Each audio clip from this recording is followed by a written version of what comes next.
Narayana, Narayana, Narayana, Narayana. In the previous segment, I mentioned a few more thoughts on Vairagya, the necessity, essential qualification, Vairagya.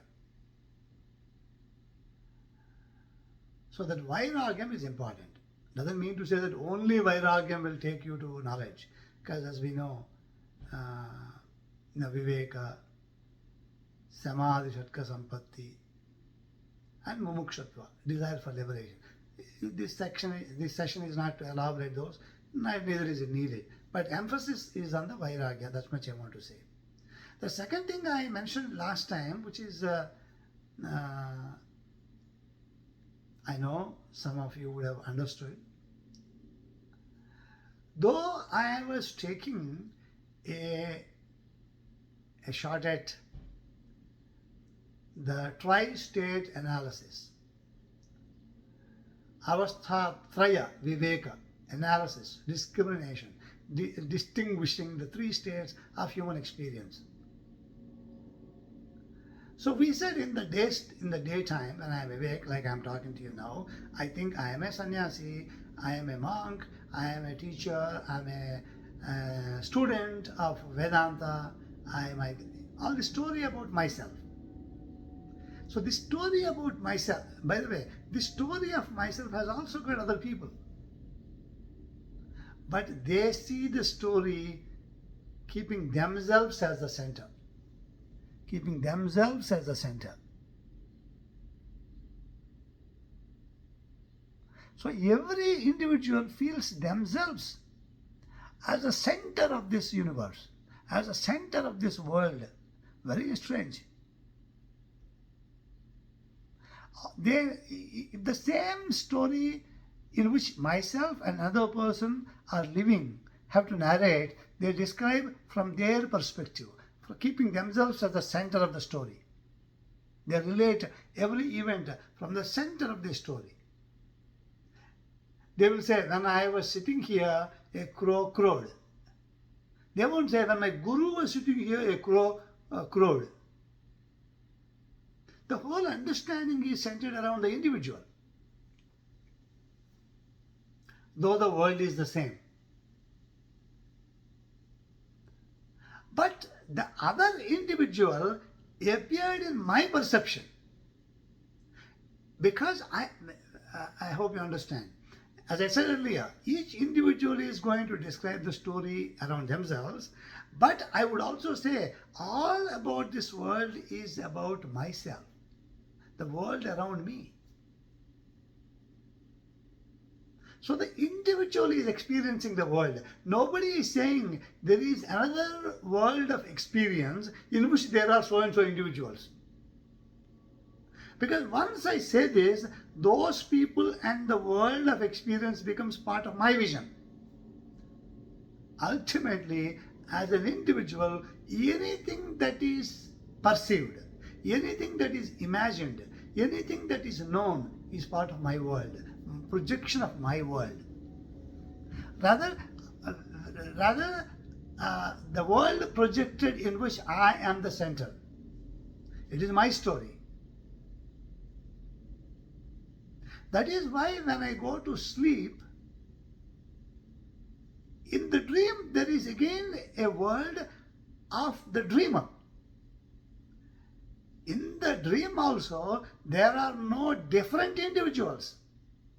It is only myself and the people of my dream world. That is why when I go back to deep sleep, nobody says there exists another world, but I am sleeping. With my going to sleep, the whole world vanishes. Again with my waking, the entire world comes back. And now the mind says, oh, already 4 hours have passed, or 6 hours have passed, or 8 hours have passed.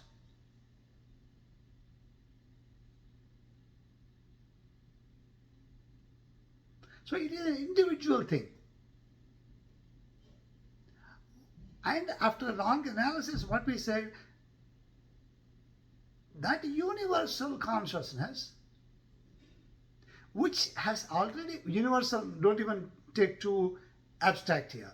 Universal means the consciousness which is going through and persistent through the three states. That's all I care about. Because we know that is all that we can ever do.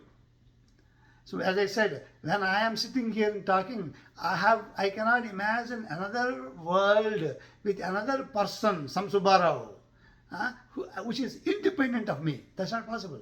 Because once I propose such a thing, it's already part of my world. But I'm not paying attention to.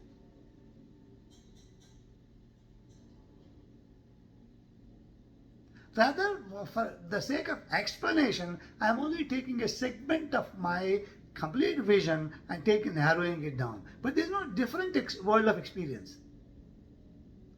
So we said there is a awareness, there is a consciousness which is truly myself, which should be there in all the three states, and in the waking state, the experiences are stored as samskaras somewhere.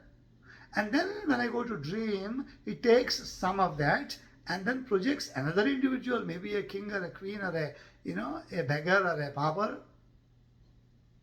And then the world around that individual is projected.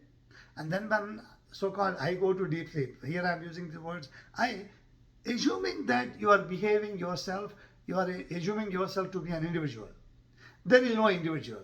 But if you truly see, the same individual does not persist to all the three. So individual is not true. This is all we want to conclude. The waker, the dreamer, and the sleeper within quotes, because there is no sleeper really, but we are using. They are all different. But the knowledge is passing through all the three, so that existing knowing entity is there, all the three. And if I were not that, how would I come to know in the waking state that I dreamt like that I was asleep? Means I am taking the knowledge which has been accumulated by this witness of these three states and then using it as mine in the waking. Like somebody, let's say somebody by name Satyam, who is an actor, he goes onto the stage and acts like a Bhima on the stage. He goes to another town and acts like Kichaka. Or maybe some other place, he goes and acts like Duryodhana. Three different roles. But Satyam is there behind each of these roles. And at each stage, on each stage, he says different dialogues. But none of these three, as at the initial stage, only initial stage, say they don't know Satyam, because the Duryodhana who is acting on the stage does not remember Satyam and his wife and children and then say what is appropriated to the Satyam. He only says the dialogues of Duryodhana or a Kichaka or a Bhima or whichever role he is playing. But at the same time, if somebody asks him, are you Duryodhana, that fellow idiot who did all those bad things? He will say, man, that is just a role I am playing. I am Satyam. Meaning that this Bhima fellow is aware of Satyam, the man Satyam, who truly he is. But he doesn't say like Satyam all the time. When he is on the stage, he behaves what the role has to do. This is what that Rupakam, as we say. Rupakam means a dramatization, a linguistic dramatization. What is that saying? It is saying that there are two birds. This we explain. Samanam vruksham parishasva jate dva suparna sayuja sakhaya samanam vruksham parishasva jate. Samanam vruksham means the same tree. The same tree. Just like the actor is Satyam and also the Bhima who is playing the role, which role he is playing. This is the two. There are no two separate fellows there. It is the same body, on the same tree, on the same body, same person. One way he is a Bhima, one way he is the man called Satyam.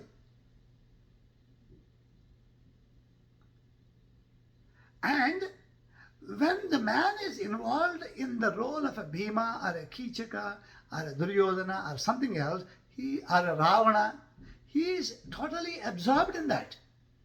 He doesn't even remember that he originally is the husband of that Subbi, that Subbi at home, that lady at home. He doesn't think he is the husband of that. He only thinks this fellow is Ravana, he is the husband of Mandodari and thousands of women that he stole. That's all he thinks. He forgot it totally. And then he has to suffer all the abuse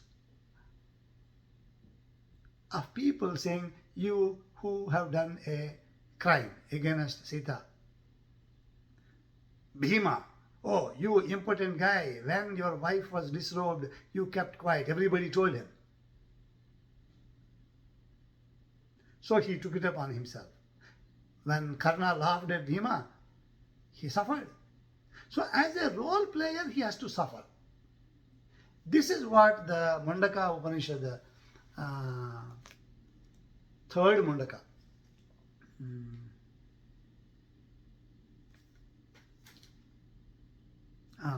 Third Mundaka, Prathama Khandaha, the first segment.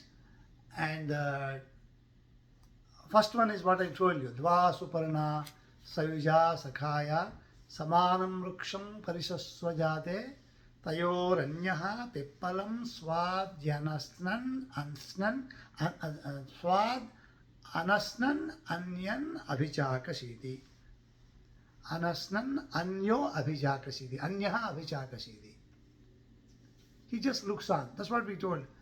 So what we need to understand, I know, everybody, even the, well-meaning sannyasis are confused about it. Even those people who study Vedanta of Shankara, you find them confused. Because fundamentally the definitions they have put for themselves as what is called so-called Jiva and Atma, they are misplaced, wrong. Anasnan Anyo Abhichakashidi. The word simply by saying Anya, which means other, they say, oh, Atma is different from the Jiva. How is it possible? Because if Bhima were different from that character, that person Satyam, there is no way that Bhima would know that there is a Satyam by simply looking. Because that one who is playing the role of a Bhima or a Kichaka himself is Satyam, he has an opportunity to look in his mind to see, oh, normally I am playing here the role of a Bhima, but my wife is waiting for me there. Satyam's wife is waiting there. His children will be in his memory. They will come. If they are not well or not, he will be feeling that in heart of hearts. In that sense, here it is saying Dva Suparna Sayuja Sakhaya. Sakhaya means what? Two friends, two siblings. How they are siblings? They are in fact twins here. Not twins as two separate, but two identities as if exist. One going through the role, that role also knows that I am not really an individual limited to this role. I have an existence beyond this role. This is just a temporary thing. This is what is supposed to be conveyed initially, at least, in the tri-state analysis. If you haven't got this, and if you think that the individual, which is the player, Bhima, Kichaka, Ravana, etc., is what I am, then there is no saving grace. That is why this Avasthatraya Viveka is teaching, so that our focus and attention can be brought back to this fact of there being a reality which is myself. If that reality were myself, there is no use of it.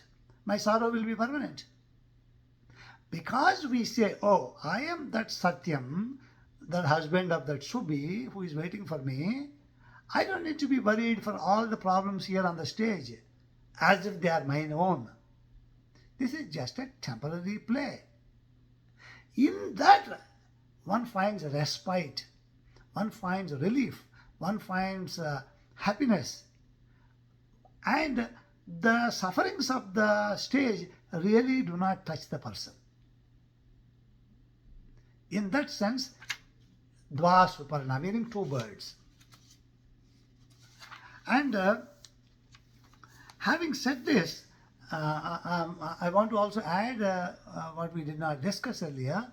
That is in the second stanza of the same third Mundaka, first Khanda, which says, Samane Vrukshe Purusho Nimagno. Samane Vrukshe means on the same tree. Samana Vruksha. Samane Vrukshe Purusho Nimagno Anisaya Sochati Muhyamanaha. Anisaya. Isa means who is powerful. Isa is the Lord. Anisaya means who is incapable, who is not a Lord, just a servant. Anisaya Sochati means dukkha. He is engrossed. He is sorrowful. Soka. Sochati is soka. Muhyamanaha. Being deluded. Being sorrowful. He suffers.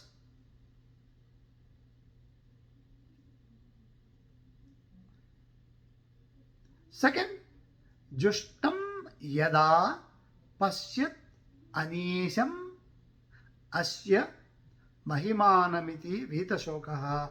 Jushtam Yada Pasyat Yanyam Isham Asya Mahimanamiti Vitashokaha. Whereas Yada, this is a beautiful word. Yada means when. Yada, when. When, after acquiring the ability to examine this, after getting the ability to see within oneself,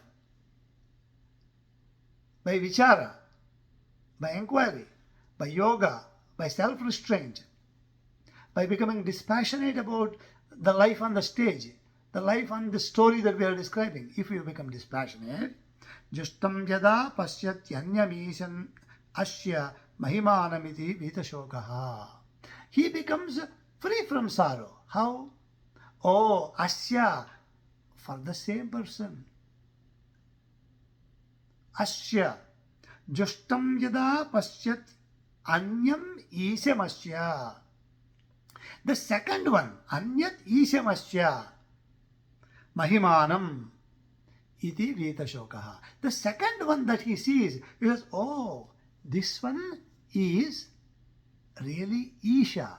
He has got everything in his control. He is not experiencing the sufferings of as me, as on the stage.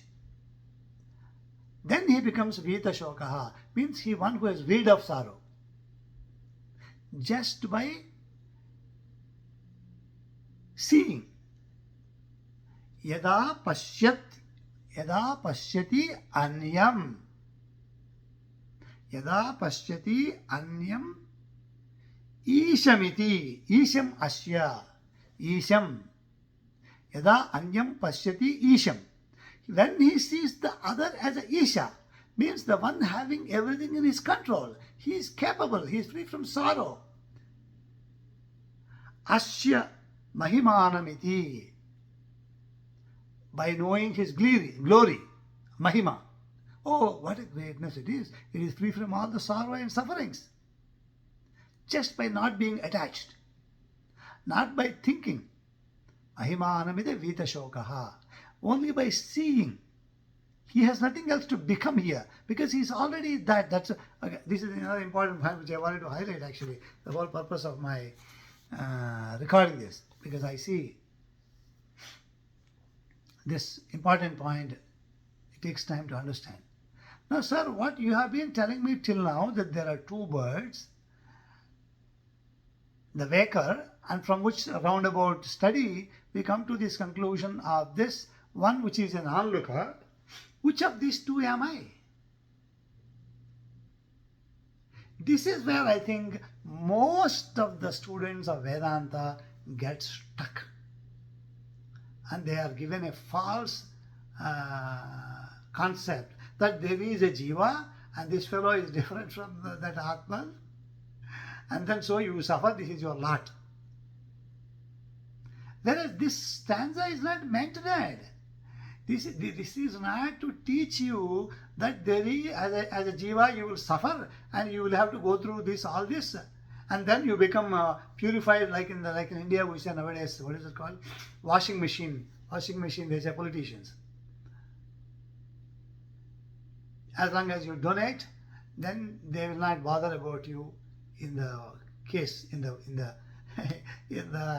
what they call as, I think in India they call it as some income tax inquiry, as you donate to the party. Not like that. We are not going to send these jivas to hell and etc. to purify them.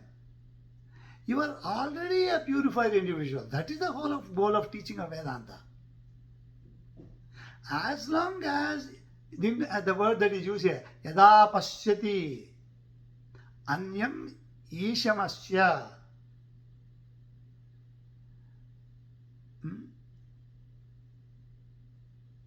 mahimanamiti vitashokaha. The glory, when you see glory of non-attachment, if this non-attachment is to be acquired, it is not possible, because there will be effort involved, and which we have already concluded that by effort and by karma you cannot get the infinite. Already concluded. So what needs to be got here is by mere seeing. This seeing is not with these eyes, with the Shastra Drushti, with the Viveka Drushti, with the discriminative eye. Now the question in front of us is, which of the two birds am I? Are a fool? There are no two birds. What was described here is what is called an alankara. It's a poetic way of saying. It is just a rupakam. There is no tree, there are no two birds, and one bird seeing the other. This is not the idea. This is in your own viveka, you come to see that, oh, my attachment to these fruits is causing sorrow. And when I turn away from these desire for fruits, I am a free person. And then I become Isha, having all the control. From Anisha, you become Isha. From non-Lord to you become a Lord. That is what is being taught here. Then what about this waker? What about this dreamer? Hey, we already said that is an appearance. Appearance cannot be reality, as we say. That is one of the dictum in the Vedanta. What is seen is not reality, because seer is the reality. So, the one which passes through all the three states is the reality which I am, is the teaching. Not really to make an effort to become from the first bird to the second bird. That is not what is the teaching. Vedanta is not teaching a method to become. Vedanta is by the way, Vedanta is here to correct the cognitive error. It is not a correction to ontological error correction. Means there are two materials and one material should become the other. Or how the one material relates to the other. This is what is called ontology.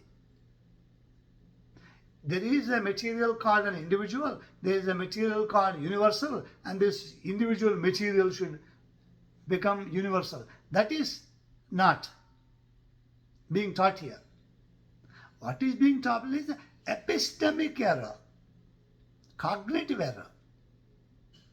This individual, what I am appearing, is truly this consciousness which is actually the consciousness in every being, just like the consciousness in every character of the dream. The same consciousness. The dreamer's consciousness is the consciousness of the other characters in the dream. There is no separate consciousness for them. This much we can understand, because it is my dream and only my consciousness was what was available there.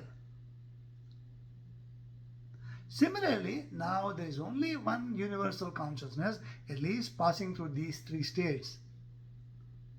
What Upanishad tells you is, man, if you come to this idea that you are the witness of these three states, this is the universal consciousness. Now it doesn't appear that way. Why? Because my consciousness is bound to this body. So there is no way I can observe that this consciousness which is bound, appears to be bound with this body, is the universal consciousness. But the example of the dream tells you that it is a universal consciousness there. Anything that appears is within the same consciousness, so it is called universal consciousness. The God, as we say. Isha, Ishvara. Of course, though these words have qualifying distinctions where they are used. So fundamentally, you are that consciousness which is passing through the three states, and you are not the waker, you are not the dreamer, you are not the so-called sleeper.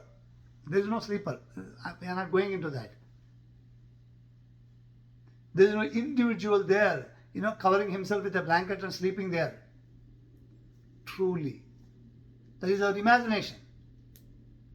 If you take a dreamer, such an individual is not there in the sleep. Just like a waker, there is no individual in the deep sleep. It's not that somehow that person in the deep sleep, there is one. There is no. So, the whole goal of this teaching of the Avasthatraya is to tell that your notion of being an individual is wrong. You are not that. The reality is you are that knowing entity which is passing through these three states. This much has to be concluded.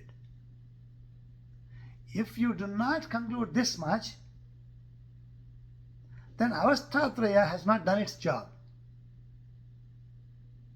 In being clear about this, you must be able to go about living your life as if you are a character, as if you are a waker, as if you are a dreamer, as if you are a sleeper. But you are none of them. This much of cognitive understanding is there. Oh, my identity truly is nothing to do this character around whom this story of, around this waker, the story is developed, the plot is developed. I am the witness of this truly. It is not that there is a waker. Remember this. Oh, I am seeing the story of a waker is a wrong thing. The waker is not a reality. The awareness which causes this notion of an individual is the same awareness which is actually separate from it. Knowing this awareness, totally disconnected from this body-mind character, is all what is called as enlightenment. Om. We'll continue. Om.